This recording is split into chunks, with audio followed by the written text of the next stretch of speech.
Hi friends, everyday essence എന്ന എൻ്റെ YouTube ചാനലിലേക്ക് എല്ലാവർക്കും സ്വാഗതം. അപ്പോൾ നമ്മളിന്ന് ഉണ്ടാക്കാൻ പോകുന്നത് കൊത്തു പൊറോട്ടയാണ്. അപ്പോൾ അതിന് വേണ്ടിയിട്ട് ഞാൻ ചീനച്ചട്ടിയിൽ ഒരു 2 ടീസ്പൂൺ വെളിച്ചെണ്ണ ഒഴിച്ചു കൊടുത്തിട്ടുണ്ട്. അതൊന്ന് ചൂടായി വരുമ്പോഴത്തേക്ക് നമുക്ക് അതിലേക്ക് കടുകിട്ട് കൊടുക്കാം. അപ്പോൾ കടുകും കൂടി പൊട്ടി വരുമ്പോഴത്തേക്ക് നമുക്കതിലേക്ക് ഇഞ്ചി വെളുത്തുള്ളിയാണ് ചേർക്കാൻ പോകുന്നത്. അപ്പോൾ നമ്മുടെ കടുക് ഇട്ട് കൊടുത്ത് അതൊന്ന് പൊട്ടി വരുന്നുണ്ട്. ഇനി ഇഞ്ചി വെളുത്തുള്ളി ഞാൻ ഒരു 4 അല്ലി വെളുത്തുള്ളി ചെറുതായിട്ട് കട്ട് ചെയ്തതും ഇഞ്ചി ഒരു ചെറിയ കഷ്ണം ഇഞ്ചിയും കൂടിയാണ് ചെറുതായിട്ട് കട്ട് ചെയ്തതും കൂടിയാണ് ഇട്ട് കൊടുത്തിരിക്കുന്നത്. അതൊന്ന് കളർ മാറി വരുമ്പോഴത്തേക്ക് നമുക്ക് സവോള ചേർത്ത് കൊടുക്കാം. സവോള ഞാൻ ഒരു ചെറിയ സവോളയാണ് എടുത്തിരിക്കുന്നത്. അതും കൂടി ചെറുതായിട്ട് കട്ട് ചെയ്ത് വെച്ചിട്ടുണ്ട്. അതും കൂടി ഇതിലേക്ക് ചേർത്ത് കൊടുക്കാം. എന്നിട്ട് ഇതെല്ലാം കൂടി ഒന്ന് വഴണ്ട് വരുമ്പോഴത്തേക്ക് നമുക്കിതിലേക്ക് ആവശ്യത്തിന് ഉപ്പും കൂടി ചേർത്ത് കൊടുക്കാം.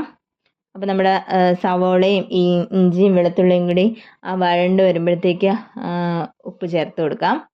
ഇനി ഇതിലേക്ക് ഞാൻ ചേർത്ത് കൊടുക്കാൻ പോകുന്നത് നമ്മുടെ ടൊമാറ്റോയാണ്. ടൊമാറ്റോ ഞാൻ 2 ചെറിയ കഷ്ണം ടൊമാറ്റോയാണ് എടുത്തിരിക്കുന്നത്. അപ്പോൾ അതും കൂടി ചെറുതായിട്ട് കട്ട് ചെയ്ത് ഇതിലേക്ക് ഇട്ട് കൊടുക്കാം. ഇതെല്ലാം കൂടി ഒന്ന് നല്ലപോലെ ഒന്ന് വഴണ്ട് വരട്ടെ. വഴണ്ട് വന്ന് കഴിയുമ്പോഴത്തേക്ക് നമുക്ക് മസാലകൾ ഓരോന്നായിട്ട് ചേർത്ത് കൊടുക്കാം.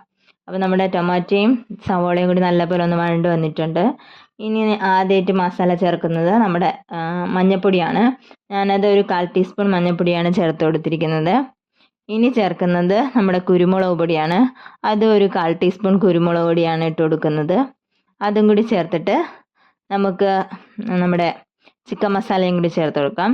ചിക്കൻ മസാല ഞാൻ ഒരു 1/4 ടീസ്പൂൺ ചിക്കൻ മസാലയും കൂടിയാണ് ചേർത്ത് കൊടുക്കുന്നത്.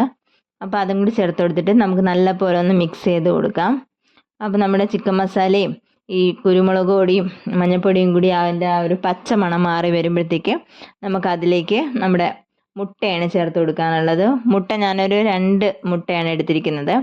അപ്പോൾ അതും കൂടി ഇതിലേക്ക് ഇട്ട് കൊടുത്ത് നമുക്ക് നല്ലപോലെ ഒന്ന് മിക്സ് ചെയ്ത് കൊടുക്കാം. മുട്ട ഈ മസാലയിലെല്ലാം കൂടി ചേർന്ന് വരണം. അപ്പോൾ നമ്മുടെ 2 മുട്ട ഇതിൽ പൊട്ടിച്ചൊഴിച്ച് കൊടുത്തിട്ടുണ്ട്. അപ്പോൾ ഇതൊന്ന് നല്ലപോലെ ഒന്ന് മിക്സായി വരട്ടെ.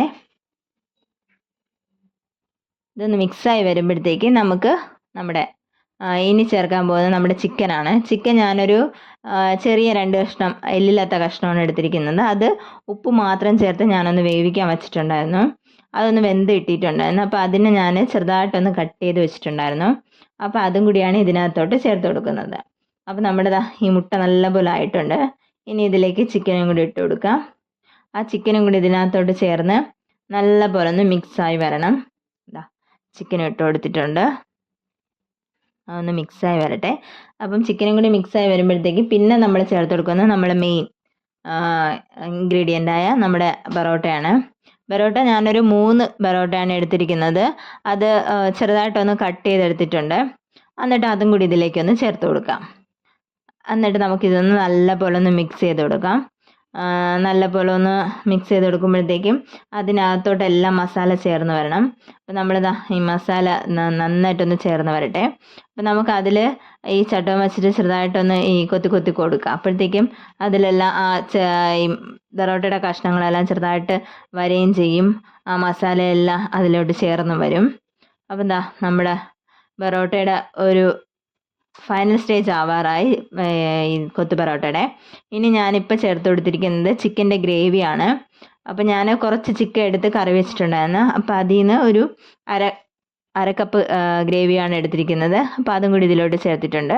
അപ്പോൾ ഇതും കൂടി നല്ലപോലെ ഒന്ന് മിക്സായി വരുമ്പോഴത്തേക്കും നമ്മുടെ കൊത്തു പൊറോട്ട ഇവിടെ റെഡി ആയിട്ടുണ്ട്.